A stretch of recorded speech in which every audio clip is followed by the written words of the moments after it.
Coucou tout le monde, j'espère que vous allez bien. Donc je vous retrouve dans un nouveau point lecture avec encore une fois 3 titres à vous présenter, 2 jeunesse et une histoire, comment dire, une histoire de Noël.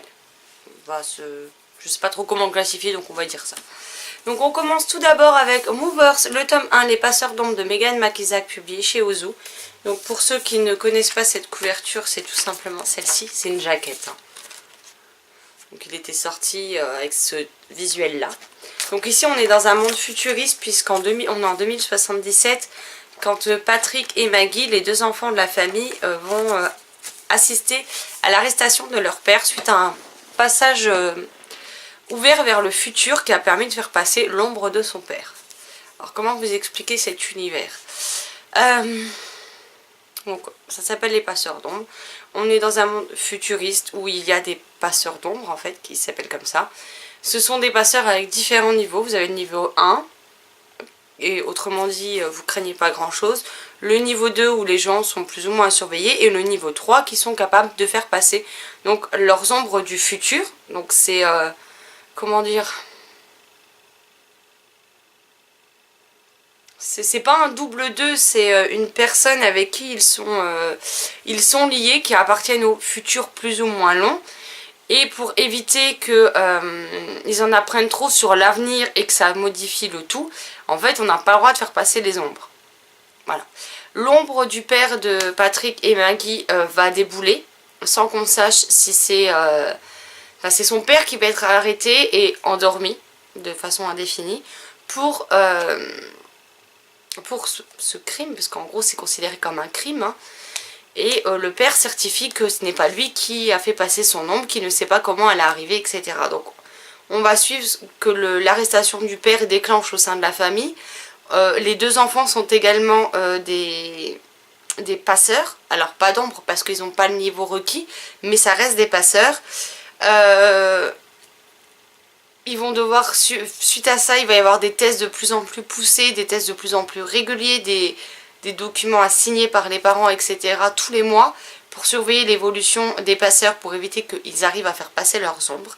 Et donc on va évoluer dans cet univers, on va suivre plus précisément donc Maggie, Patrick et de temps en temps leur mère, mais également c'est Gabi, une collégienne qui est dans la même classe que Patrick, et qui est un peu, on va dire, le souffre-douleur de la classe. Et il s'avère qu'il va se produire un événement par rapport à elle qui va tout remettre en question et qui va foutre clairement le bordel dans cet univers. Il n'y a pas d'autre mot.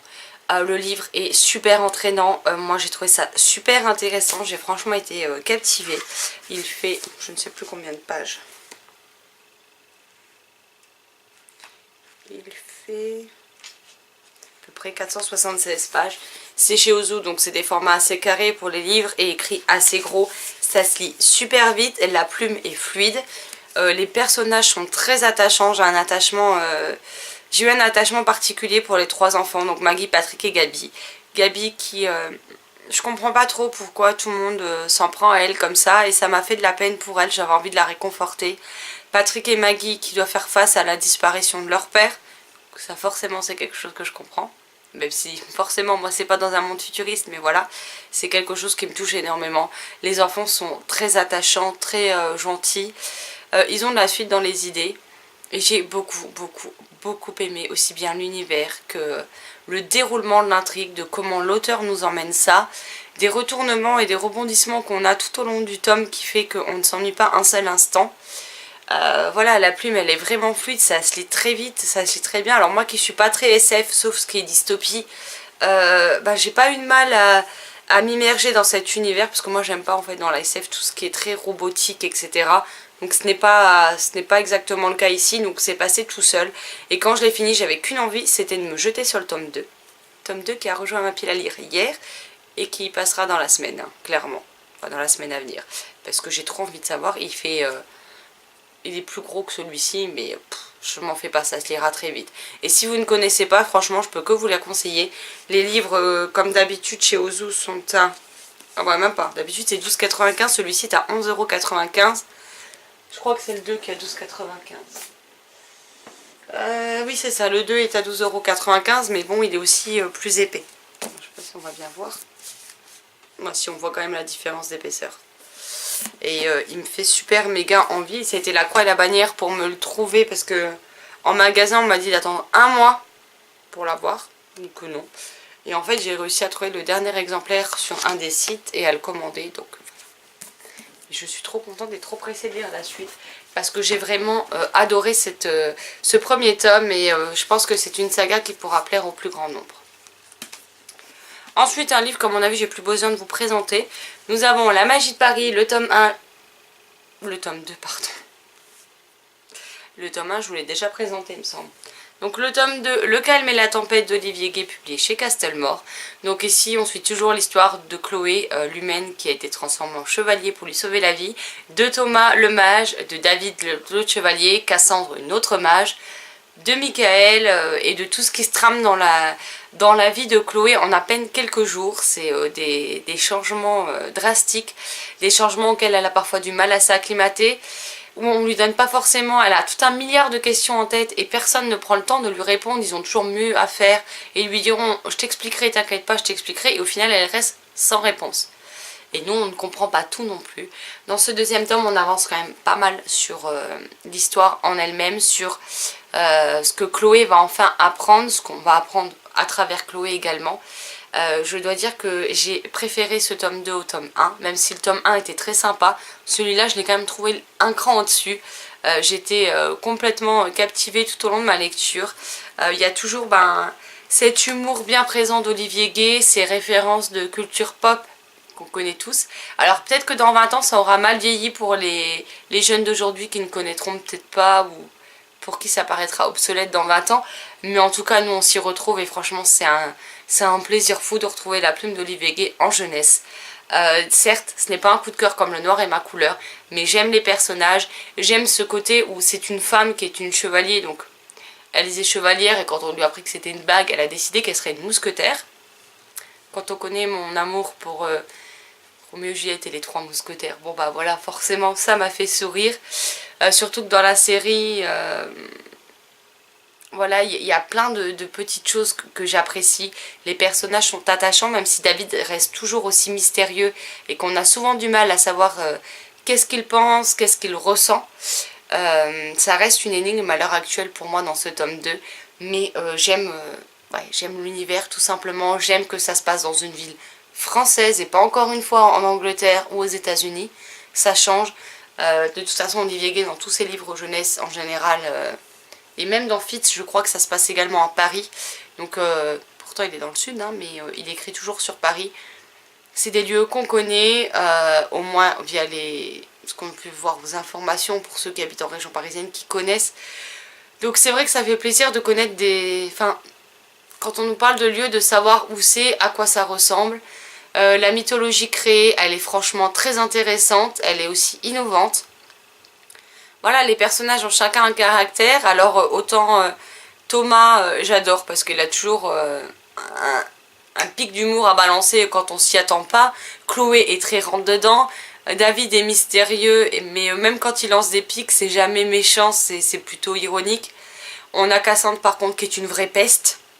Parce que elle, je peux pas me la sentir, hein. Je foutrais des baffes pour lui remettre le cerveau à l'endroit, tellement elle m'agace. Michael que je trouve très sombre et que je trouve très louche. Enfin voilà, c'est vraiment une excellente lecture. On la lit avec Sylvie, on a énormément ri, on s'est envoyé des messages.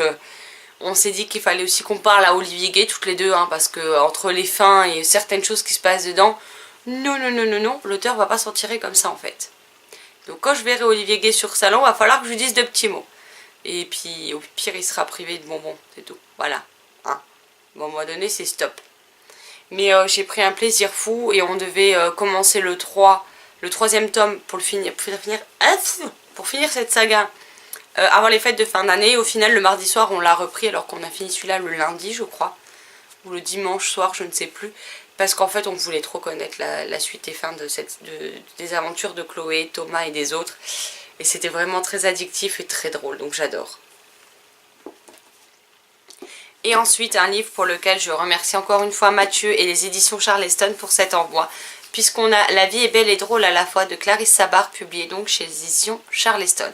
Donc ici on va suivre Léna qui s'enferme dans le travail, qui vit seule, qui en général passe Noël avec des plats à emporter et du travail. Elle a un frère avec qui l'entente n'est pas toujours au beau fixe et tous les deux reçoivent un mail, je crois que c'est. Oui, c'est ça. Un mail de leur mère leur disant qu'elle voudrait qu'ils viennent fêter Noël dans leur maison d'enfance, etc. Ils finissent par accepter, Léna y va, elle y retrouve son frère, je ne sais plus comment il s'appelle. Vous savez que moi et les noms, Tom, et sa fille Violette qui est une ado. Et ils vont se retrouver là-bas et surprise, ils vont trouver un mot sur l'ordinateur du bureau de leur mère en leur disant que elle les laisse là, qu'elle a encore quelques rêves à réaliser, qu'ils doivent bien profiter de la maison. Donc ils se retrouvent un peu dépités parce qu'ils s'attendaient à ce que leur mère veuille passer Noël avec eux, que c'était pour ça qu'elle les invitait. La maison qui est d'habitude toujours décorée ne l'est absolument pas. Et donc ils vont voir leur grand-mère paternelle qui habite juste à côté, ainsi que leur oncle Xavier qui est curé. Et on va suivre ces personnages aussi différents, aussi... ils peuvent être drôles, ils peuvent être touchants. Léna est très maladroite. J'ai vraiment aimé cette histoire de famille. J'ai aimé le petit piège tendu par leur mère et ce qu'ils vont être obligés de faire. Léna, il faut savoir qu'elle déteste Noël. Donc on apprendra bien plus tardivement pourquoi. Mais elle déteste Noël, elle déteste les chants de Noël, elle déteste les décorations de Noël, faire les magasins, etc. Et là, elle va se prêter au jeu pour décorer la maison, pour préparer Noël. Elle va devoir aider des personnes qui d'habitude à qui leur mère file un coup de main, alors que là elle est partie sans laisser d'adresse, sans laisser comment la joindre. Donc elle va devoir un peu prendre la relève et c'est une très très très jolie histoire. Ça se lit très vite. Celui-ci je l'ai lu avec Bérangère de la chaîne Lecture en B, on a toutes les deux beaucoup aimé. Pour moi c'est un joli petit coup de cœur. C'est pas un énorme coup de cœur mais c'est un joli petit coup de cœur et c'est un livre que je prendrai plaisir à relire. Il me faisait terriblement envie quand j'avais vu le résumé paraître. Je crois que j'avais vu le résumé avant même de voir la couverture et avant que tout le monde commence à en parler. Et c'est vrai que voilà, j'avais pas pu le prendre et puis je me suis dit allez, on tente le tout pour le tout. J'envoie un mail donc à Mathieu qui est le responsable attaché de presse, responsable des relations, etc. Et il a accepté gentiment de me l'envoyer et franchement, Mathieu, si tu passes par là, je te remercie infiniment. Toi et la maison d'édition, parce que j'ai juste passé une parenthèse de lecture, mais juste parfaite. C'était typiquement, j'avais pas trop le moral à ce moment-là. Clairement, c'est le livre qui m'a remis des étoiles plein les yeux et qui m'a fait sortir des choses du quotidien pas toujours faciles. Il est tombé à pic ce livre et il est juste génial. Donc si les avis que vous aviez vus et le moins n'ont pas suffi à vous convaincre, à un moment donné je ne sais plus quoi vous dire. Parce que c'est le premier livre de Clarisse Sabar que je lis, mais ce ne sera pas le dernier, ça vous pouvez en être sûr. Parce que j'ai vraiment pris beaucoup de plaisir à le découvrir. Et je me chargerai de découvrir... alors il y a les lettres de Rose et la plage de la mariée, je crois que c'est le titre. J'ai un doute. Mais en tout cas j'en lirai d'autres de l'auteur parce que j'ai vraiment adoré. Et je ne serais pas contre si on retrouvait Léna dans un prochain tome. Voilà. Normalement c'est censé être one shot, mais je serais vraiment pas contre de les retrouver. Et en plus, comment vous dire qu'on a le mot d'une copine derrière. On a un extrait de la chronique de Manon. Donc qui a mis « Laissez-vous happer par la merveilleuse plume de Clarisse Sabar et ensorcelée par des personnages des plus attachants ». Donc Manon du blog et de la chaîne Vibration littéraire. Et voilà, ça fait toujours plaisir d'avoir un petit bout de chronique des copines aussi dessus. Donc voilà pour mes 3 dernières lectures que j'avais à vous présenter. Comme vous pouvez voir, c'est un point lecture avec de très très très bonnes lectures. Et je peux que vous recommander ces 3 titres, clairement. Voilà, cette vidéo est à présent terminée. J'espère qu'elle vous aura plu. N'hésitez pas à me dire si je vous ai donné envie de découvrir ces titres, s'ils sont déjà dans votre pile à lire, si vous les avez lus, ce que vous en avez pensé, ou si vous avez d'autres livres que vous avez particulièrement aimés en cette fin d'année et que vous pouvez éventuellement me suggérer. Je prendrai je prendrai note de tout ça et je pourrai aller voir les résumés de cette façon. Donc je vous laisse là, je vous souhaite une excellente journée, de très belles lectures et je vous dis à très vite dans une prochaine vidéo. Bye bye.